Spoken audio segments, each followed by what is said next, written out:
Jessica, welcome to the Marketing Hotline podcast. I'm so excited to sit down and chat with you today. And my first question that I ask to all of our guests is when people call you, when they ring you up and they're asking you for marketing advice, what topics are they usually picking your brain on? Well, thank you so much, Kelsey, for having me on the show. And that's such a great question. A lot of the questions are really around just like, how do I scale my business? Like, I work with a lot of early stage companies or mid-sized companies, and it's always about making sure that the marketing strategy is aligned with the overall go-to-market picture, and then figuring out like which channels should I be focusing on first. Like if I'm a startup, if I'm trying to expand, like what channels would be best for me to expand in, and then within these channels, what strategies should I be using from a marketing perspective to grow and thrive in these channels. And so that starts to map back to, understanding the overall business growth strategy, what success looks like, what the resources are, and then it begins to map back to the overall brand positioning, and then how do my products and services align with this brand positioning or my mission, right?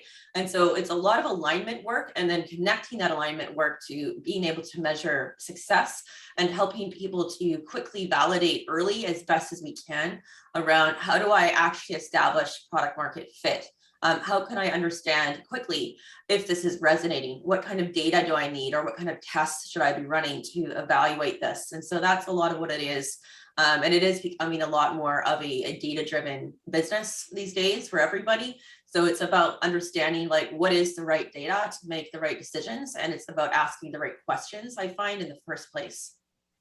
Wow, they come to you with some juicy questions. A lot of big questions. And that's what it is. You got to be able to actually figure out like what is the right question to ask in the first place, because what we see is the question, right, actually helps you to unearth the solution. So wrong question might actually bring the wrong result in the problem solving part. So Mm. question definition is a big part of this entire thing. Such a good point. Now, because Yeah. people come to you with all of these questions, I think the listeners probably wondering, like, what is your background? Could you give us a super quick synopsis of what your career and what your path has been over the past few Sure. decades? Yeah. So I'm a hybrid. I do have a degree in business and marketing from SFU. And I've been working, since I was a kid across a variety of jobs. And when I decided to go into marketing, really it was because I figured that no matter what you want to do in your life, whether it's to inspire social change, to grow a company, or just increase awareness in your own community of something that you believe is important, marketing is a skill that supports change. And so it's from this platform that I began my marketing career. And ironically, my first looking for marketing jobs, it was so hard to find a job that wasn't like a really low paying entry level admin thing. So I said, you know what? I think I'm actually going to start out in sales. So I began my marketing career, ironically, on the front line, doing sales and selling advertising and marketing solutions for several years. And I found that that front line experience really helps you to cut to the chase of like what's important to customers, and to develop your mindful listening, I would call them, skills, to make sure that you understand how to align your value proposition. And that's what any good marketer needs to do, right? So you begin to develop this natural empathy, which I think I got through that frontline experience. And I began my career in the natural product industry, so helping natural brands win in the CPG marketplace with a live publishing group. And so that is a company that educates consumers in the United States and Canada about natural health solutions.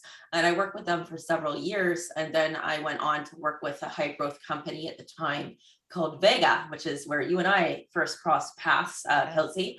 And Vega was like a playground for marketers. So we were in a very high growth phase at the time, at about 26 million, and went to 100 million in revenue over 3 years. And then the company was sold for $500 million US just thereafter. And so we got to go ahead and try different things and be able to experiment with a lot of different marketing strategies across the consumer journey, from digital to e-commerce to content to influencer marketing and external events. And so that was a really good foundation actually as a marketer to begin to learn how to test and iterate quickly in a high growth environment. So that's kind of where I've come from. And now I'm with Social Nature, which is a combination of tech and CPG marketing. It's a discovery platform for consumers to be able to find new natural products that align with their health and lifestyle goals.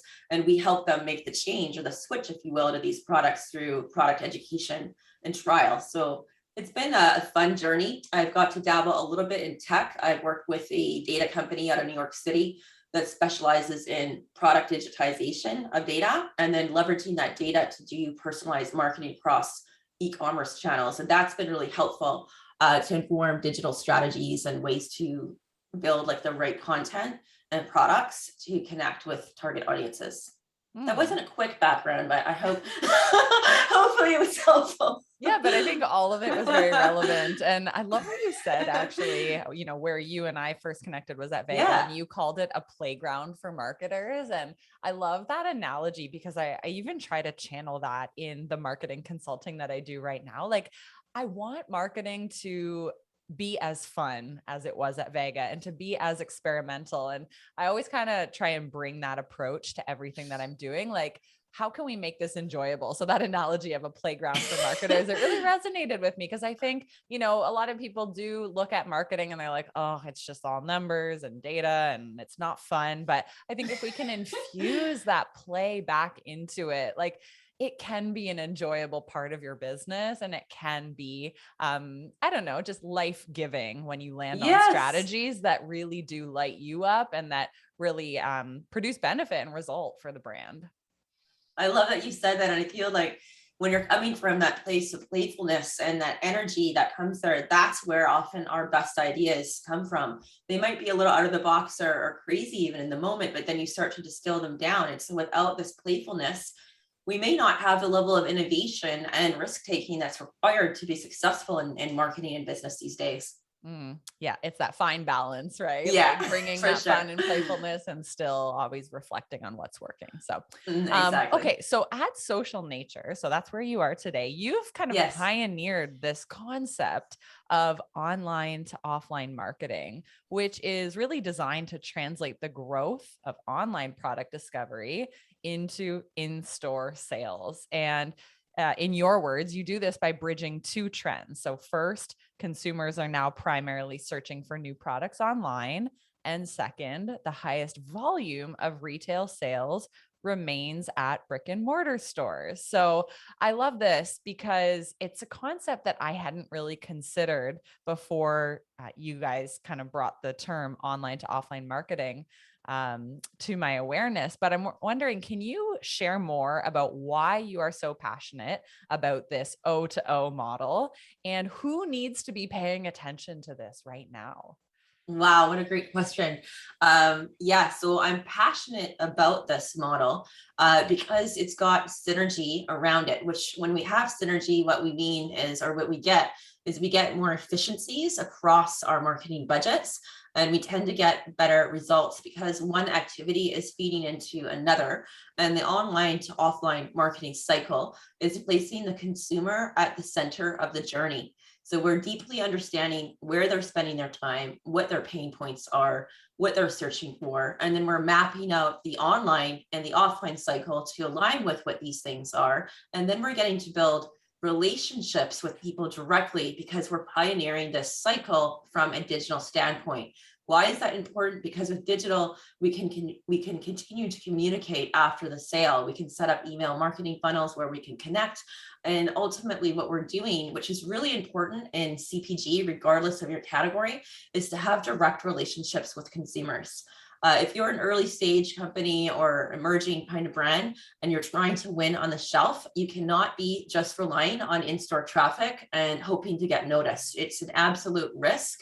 And so with the online to offline marketing cycle, what we're doing is we're creating an engine that can create more predictable impact in that store by targeting people online and then mobilizing them offline to where your products are sold. So this helps to build that in-store awareness that we need to get noticed in the first place, to start moving our units off the shelf, and then to be able to build these relationships after the sale to get better data that then feeds back into our business strategy, whether that be evaluating the product performance, getting reviews, or even starting to crowdsource like the next big idea from these people that have just gone and tried your product.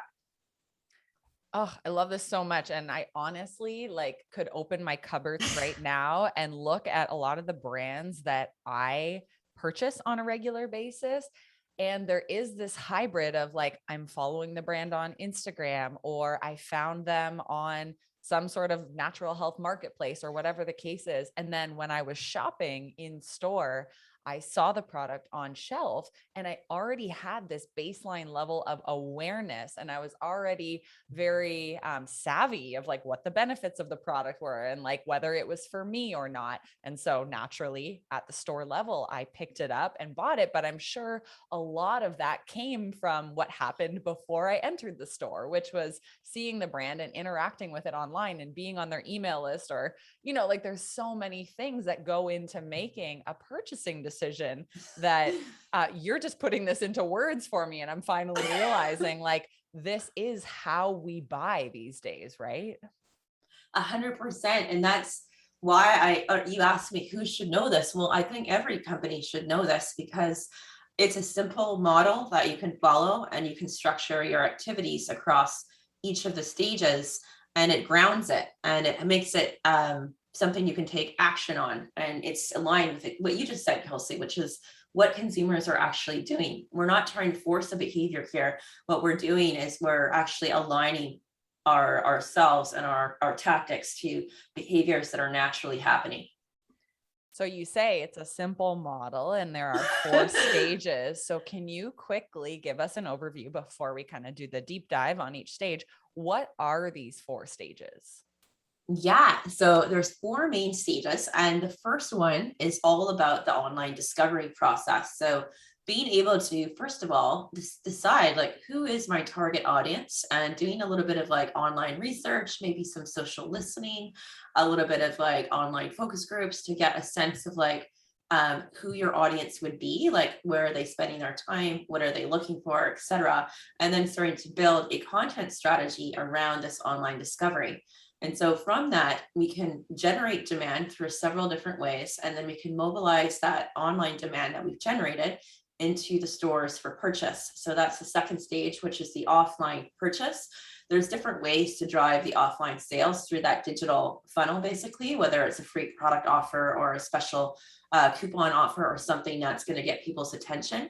And what's exciting is that we're developing this great sales strategy, and then it doesn't stop at the sale. So they bought the products, and then the third part is actually having a feedback loop with the consumer after they've purchased the product, so that you're able to get a sense of like what was their experience. You can identify enhancement opportunities, you can capture product reviews, you can set up contests for user generated content, and it's all about getting that feedback. And so the final stage is what I'm calling amplification, is how do I then amplify that content, and how do I then amplify that consumer engagement? And that's where we can start to build community strategies. So we can start to engage people in our next campaigns. We can have them opt in maybe to even like ambassador programs and all kinds of stuff. Okay, amazing. So that's a really good overview of the 4 stages. And I will just say here for the listener who is like, I would like this in a visual model. I will link I'll link the opt-in page for this amazing ebook that you guys have created, because right in that ebook, you can actually see the visual of what these 4 stages are. And you guys do a great job of breaking it down. So we'll kind of say that for the person who wants to go super deep on this. Let me bring it back to the very first stage. So you say the first stage in the online to offline journey is online discovery. So say for somebody who has a brand new product and they're like, okay, like I know I need to be online, but I don't necessarily know, like there's so many places I could be showing up, and they know they need to have a multi-channel strategy, but they have no idea where to begin. So what are some of the things we should consider in mapping out this online discovery strategy? Awesome question. So I think the first thing is best we can is to Try to do a little bit of like research first online. So try to be able to connect with people and do some research and really just ask them, like, where are you spending your time? What kinds of things are you looking for? And then be able to map the consumer journey, like through actual conversation with people, through doing a little bit of like keyword research. Social listening is good because if you use a social listening tool, you can start to figure out where conversations are happening and who's most influential in them, and then mapping out that consumer journey based on this data. And then from there, you can create a digital roadmap of which channels you're going to be communicating in. And so this could be like a mix of social ads and channels. It could be some partnerships with online communities based on the research that you've done.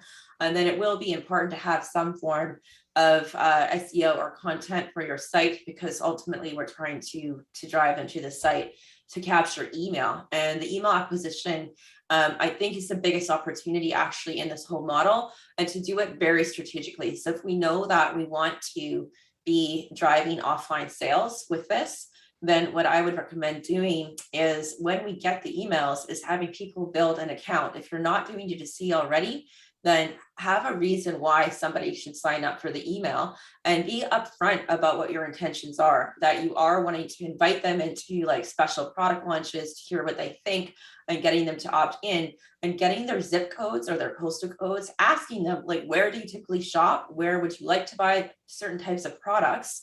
And making this seem like a benefit, right? So they want to give you the data. And from there, the reason this is important is that if we're trying to drive an offline event, we need to know where people live and want to shop. Otherwise, we're not going to be as effective, right? Especially if we're doing a test in a key region and we're not national yet. We're only in a certain sub stores, right?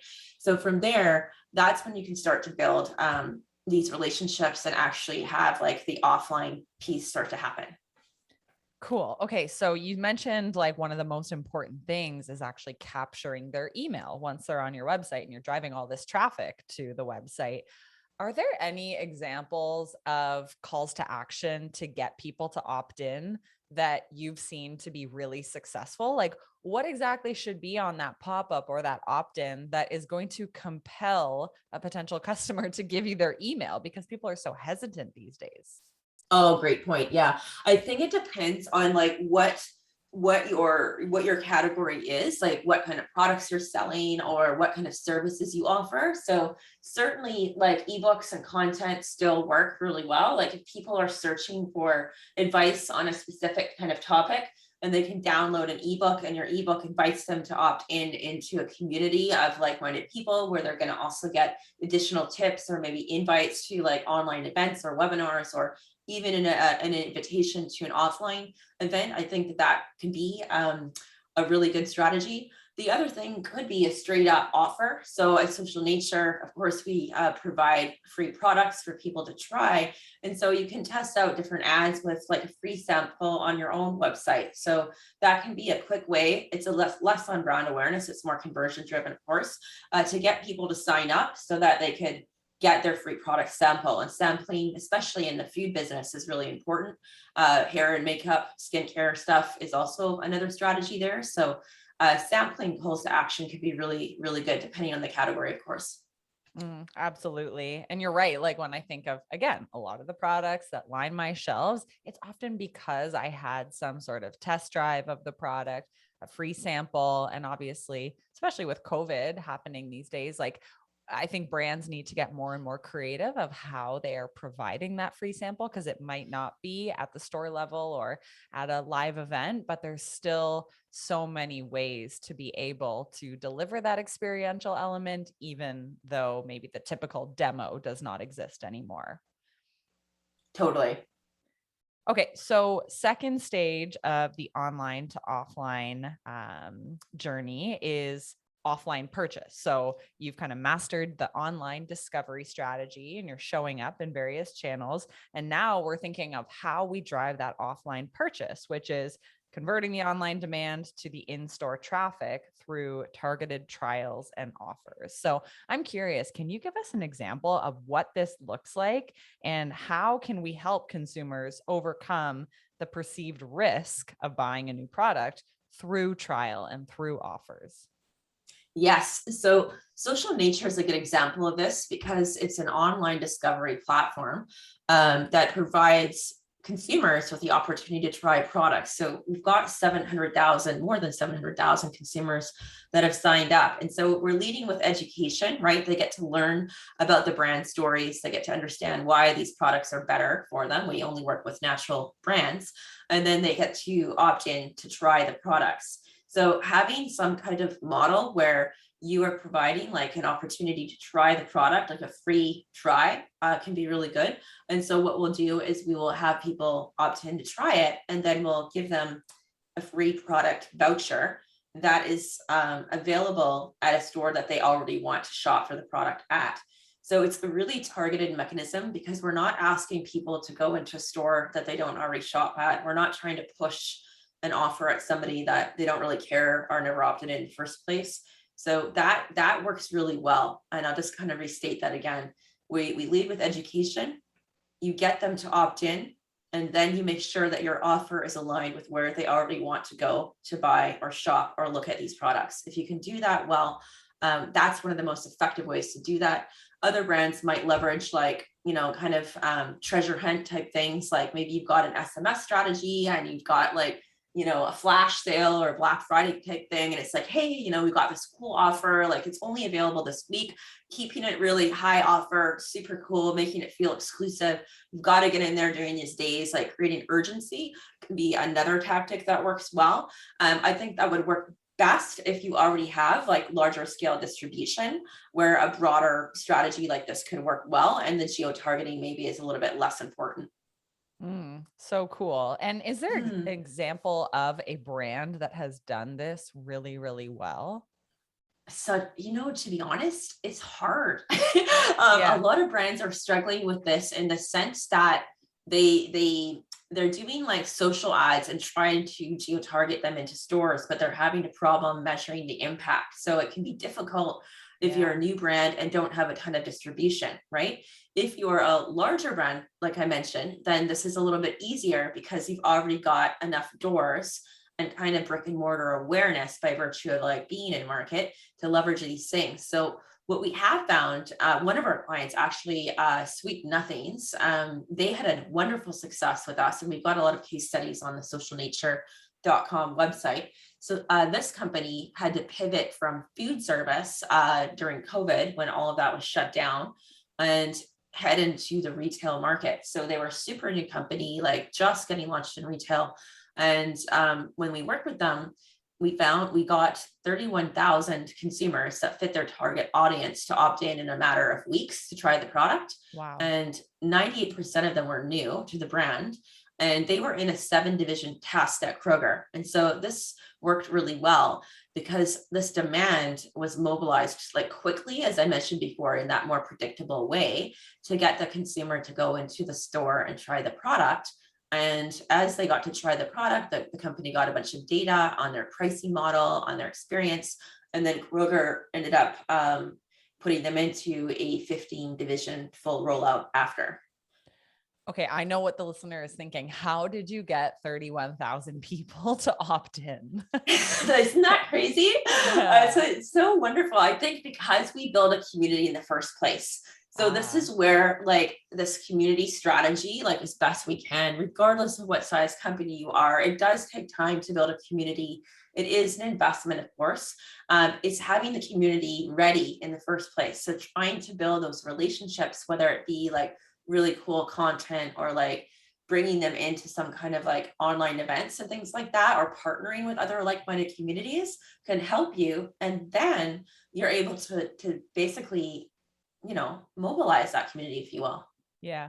Yeah. I'm always thinking like there's got to already be people gathered who this product would be perfect for. Like, where are there already Totally. 1,000 or 10,000 people in a Facebook group or in a big run group in a city, or like they've got to already be gathered somewhere. So how can we just simply partner or show up there and, like you said, mobilize that community that already exists who would be interested in our brand or in our product? Exactly. I think community partnerships are so key Yeah. to growing. And if you lead with value, you come into that community with a nice, authentic intention to bring something of value, you can build some really nice relationships that way. And organically, like things will start to grow, like because we're leading with value. It's so true. And you're right. Like the communities that I am part of as Mm, a consumer, when the leader of the community or, when I'm at an event and they endorse a specific product, I already have that trust factor because I'm like, oh, okay. Like if you would bring that product in front of us, it means that you vetted it. You obviously like the brand already. So I already have that trust built up, and it's like getting that referral, which is always way easier for me to take a referral than to just like go blindly search on Google for a product and then have some sort of trust built up. 100%. Trust is key. Mm-hmm. Okay, so now I want to talk about the third step in the online to offline journey, which is getting feedback. And you say this is really about asking the consumer, what was your experience, and seeing, is there user generated content coming, and getting product reviews. So I'm curious, how can we start these conversations? Like if we know that a group of people have tried the product, they've gone in store, they've purchased it, how do we continue the conversation from there? What are some specific techniques that we can use? Definitely. So the first part would be, you've heard me talk about this email funnel for a Yeah. while, like during this conversation, and specifically trying to be geo-targeted about it if you're not national yet or you have a key region or whatever.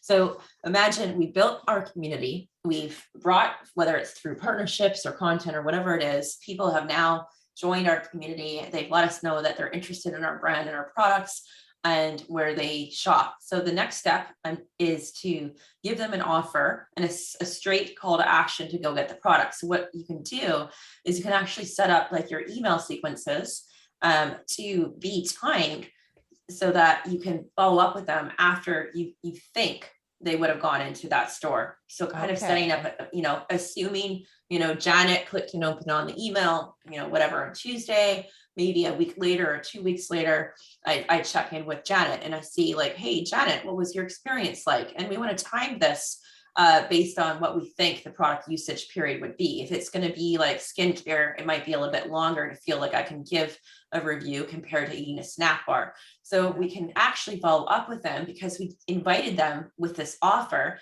and then ask them what was their experience, or please write a review. You can have a review call to action email go out there and just start to get the feedback that way. So that's one way you can do it. And then the other way, well, there's many ways, but that's a good one because it keeps that journey, that consumer journey, and that entire loop. Is you can experiment with like on pack stuff. You could have like a QR code in there that's like, hey, we'd love to hear what you think. Like, please share a review and enter to win X giveaway or whatever, right? So you're leveraging like, or your signage. And people are using QR codes now. Like they kind of started quite a long time ago and no one Yeah. seemed to care, right? Like no one Totally. cared. And now like with the COVID situation, people got used to using QR codes because of menus, right?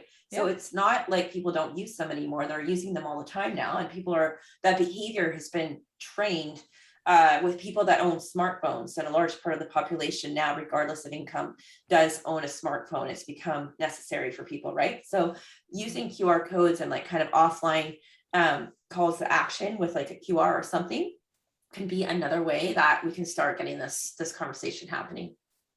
In terms of collecting reviews, I mean, I know how powerful social proof is, and I feel like every business can benefit from collecting more testimonials, case studies, reviews, etc. Are there any specific tactics or techniques or tools that you recommend brands use in order to collect more of these types of social proof? Yes, Yotpo is a really good platform. It's YOTPO. We have an integration with them at Social Nature, and literally we've got like 2 million reviews over the last few What? years. Oh my God. So there's a lot of reviews coming from Social Nature. And so Yotpo is integrated with Shopify, which a lot of people's e-stores are on. So that's easy for you to have that like an integration where after purchase, Yotpo is going to be prompting. And it also enables SMS messaging as well. So you can through that platform, not only capture reviews, but then go and like retarget or remarket to people through the SMS channels about like your next cool offer. So I would definitely look at them. The other thing that I'd be looking at, like when I'm looking for a review partner, is not just can you integrate with my website, but can you syndicate my reviews to other channels? Because the part of the social proof, especially if you're a new company and you don't have a massive community just yet, we want to go and have our reviews on the channels that are bigger, back to the community part that you said earlier, Kelsey. So you can look for companies that syndicate to like Google and Facebook, and Yotpo is one of them. So that would be definitely a company that I would take a look at. And you can look at them online and you can see who their competitors are and maybe call a few of them and just see which one resonates for you. That's such a good tip. And I will link that in the show notes. I never actually heard of that website. So I'm excited to Sure, check it yeah. out and learn more Yeah. about it too. And one more thing is the homepage of your site. If you can structure your CMS so that your review feed is coming up there, and then you can ask someone to leave a review, then the reviews are like top of mind, and they're also building that trust right away with that new web visitor. So that's like a simple thing to do that sometimes people might not do, and it's another way to like leverage that content. Yeah, I feel like I've seen that more and more on websites. Like when you Yeah, log onto the homepage, there's like some sort of little box that pops up in the bottom left corner, or it's right on the homepage integrated, and you're seeing that real time feedback, or you're seeing the most recent reviews, and something subconsciously happens that you're like, okay, like my mind's at ease and I can trust this brand. exactly. Okay, so now I want to move into the final step of the online to offline journey. And, I just want to reiterate, I love that you've mapped this out for us because I think so often it's easy to just really dial in on like customer acquisition. How do I find new leads? How do I, get more people to try the product? But we totally forget about nurturing them and making them into lifetime customers and really ensuring that they have an excellent, remarkable experience. And I think like this is what you guys are highlighting so well. So that final step is amplification, which is about building loyalty, expanding brand reach, and really converting a customer into a brand evangelist. So, can you first just crack open like what this amplification stage is and why it's important? Yes. So, what we're talking about is scaling our brand and our sales, basically, when we say the word amplification. And the way we're doing that is through the amplification, in a way, of these customer relationships.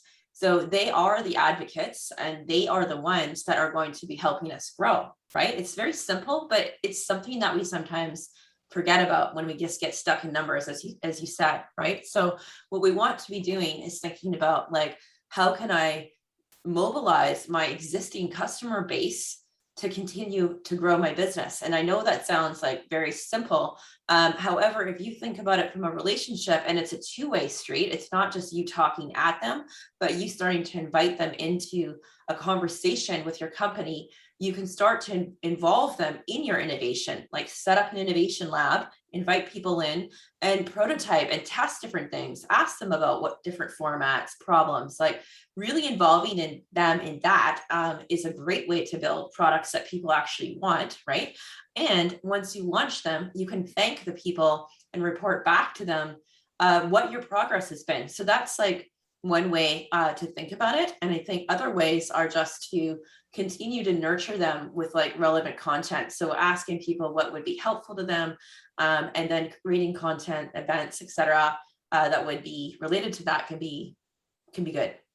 I love that. It's really kind of co-creating the future of the Yes, brand with your exactly. customers instead It's of so just feeling yes. like it's just up to the CEO, it's just up to the founder. Because it's like, no, it's not. This is now a team effort, and we have to get in conversation and work with our customers who are our team moving forward. Yes, exactly. Exactly. So awesome. I mean, there's so much here in these four stages, and I know you outline it in like 9 simple steps. So I would definitely encourage people to go download the ebook again, which I'll link in the show notes because you share a lot of tips. And I love that you bring in a lot of outside voices too. There's a lot of quotes from consultants and people who have worked in the industry, and just a lot of juicy nuggets packed into that ebook. So, I mean, thank you for creating that. And I really enjoyed reading it. It honestly is a very insightful piece of content. Thank you, Kelsey. I do have some final questions. Sure. Yeah. Of course, we have a lot of marketers who listen to the Yeah. podcast, people who want to become better marketers. So my first question is there any trend or area of marketing that you're currently fascinated by or up-leveling your skills in right now? I'm fascinated and always have been, the psychology of behavioral change. Ooh. Like I'm so fascinated by it. I have grown up, like I was a national level athlete. I've done a lot of like coaching with people in my personal life. As a leader, I do a lot of coaching in my professional life. And I get really excited when I see people like make positive changes, regardless of what the goal is. And so I feel like marketing and business has the opportunity to do that. Yes, we want to grow our sales. Yes, we have maybe investor targets or stock prices to pay attention to. And when we align like, business as a force for good, or we have good intentions in what we're doing, it's really easy to create more authentic. I know that word is so overused, it doesn't even feel authentic to say authentic, but let's just use it for now. Real stuff that people actually are going to relate to. So for me, it's like really understanding like what is that person's experience, and like how can I help them, and what needs to happen for them to take ownership of the change themselves and want to keep doing the behavior. That's super neat. And yeah, I'm very curious to see where you go with all those learnings, because I think that's something that I would love to crack open as well. Yeah. It's definitely a juicy topic. And there's so much crazy tech now to measure it. It's a little bit nuts, but yeah. For sure. That's another podcast. A 12-month course on this, and I still wouldn't know it all. Yeah, it's changing so quick. I'm curious, what is the best piece of marketing advice that you've ever gotten, or a piece of marketing advice that you often give to others? Sure, I've got two. So the first one, I love this one. It was given to me by a VP at a company I worked at a long time ago when I was like just kind of getting started as a head of business development. I was like a young director at the time. And he's like, Jess, like business is simple. People overly complicate it all the time. It's not complicated. Like simplify, simplify, simplify. And I think that that's important application in marketing. We really need to just understand like, what is the product that we're creating? How does it align with the customer needs? And like simplify as best we can, and not let all the technical stuff and all the change scare us. Like always simplify. Go back to like, what's driving the value here? If you follow the value, you're always going to unlock the best strategies. So that's what I would say about that. And I think that actually using common sense and empathy is key. If we don't have empathy, if you think that your product is cool and you're super internally focused and you're not actually market focused, like you're not going to be as successful. So you have to lead with empathy on your external communications, in your product development, and in your internal marketing with your staff, with your colleagues. Like create things and build relationships. So that's what I would say about that would be my answer. Keep it simple, lead with empathy. It kind of reminds me of a quote, the second part that you shared about like it's common sense. I've heard something before that said, before there was marketing, there was common sense. And for some reason that really resonated with me, because I think we make it so complicated. But again, before like the word marketing was invented, like you just thought, okay, well, like what relationships do I already have? Can I present them with this butter that I churned in my kitchen and, be a nice person while you're doing it? And sometimes I think like we've got to get back to that simplicity, like you said, of, not making it so complicated. So those are two great pieces of advice. My final question for you is there a marketing book or a business book or just something that you often refer to as one of the more impactful pieces that you've ever read, or books that you've ever read? I love, and this funny, Analia, the founder of Social Nature, and I share the same favorite book. It's probably why we get along so well. It's called The Hard Thing About Hard Things by Ben Horowitz. And this book is all about, like, it's grit. It's about building a business when there are no easy answers. And I love that because I've worked in a lot of startups. I've had my own consulting practice. And what I've learned is that you can't be out there looking for playbooks and somebody to tell you the right way to do something. Yes, there Yes. are best practices 100%.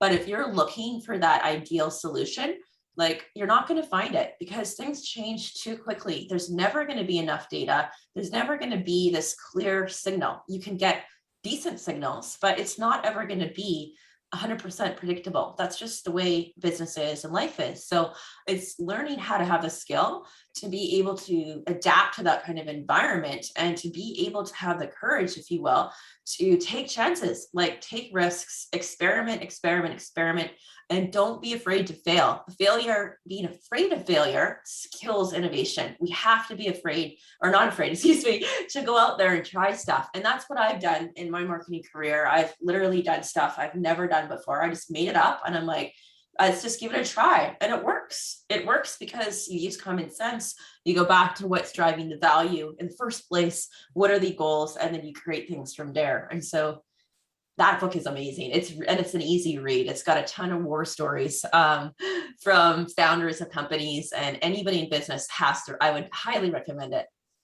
Oh, such a good tip. And I'm excited to read that book because I haven't before. And I love what you said. Like, you have to figure out what works for you because anyone could write this marketing playbook and say, follow these 10 steps because this is what worked for me. But by the time they're teaching it to you, you're going to apply it to your own business and it may not work the same. And then you think, well, what did I do wrong? It's not that you did it wrong. It's just that marketing is an ever changing landscape. And what worked for, person A is not going to work for person B. And so you have to constantly be innovating, experimenting, testing, and finding what works for your brand and your business. And I love that, that's a core kind of value of what you do too. So, wow. Jessica, this has been so much fun, so much good info. And I feel like our show notes are going to be packed with stuff that the listener can follow up with too. So I'll make sure that everything is inside there. And I just wanted to say thank you so much for sharing your journey on the Marketing Hotline podcast and for giving us your time today. So, where can people connect with you? Where can they find out about Social Nature? Anything that you would like to share so that people can stay in touch? Yeah, so you can connect with me on LinkedIn, like under my name. And then for Social Nature, it's socialnature.com. And if you want to learn about ways to use the online to offline model to drive trial at retail and collect a bunch of feedback and build relationships with consumers, if you are a better for you brand in the space, then you can also email marketing@socialnature.com. Amazing. Thank you so much. And we wish you all the best in your future. Thank you, Kelsey, and thanks to the listeners. This was so much fun, and I hope you all got value out of it. Have a great day.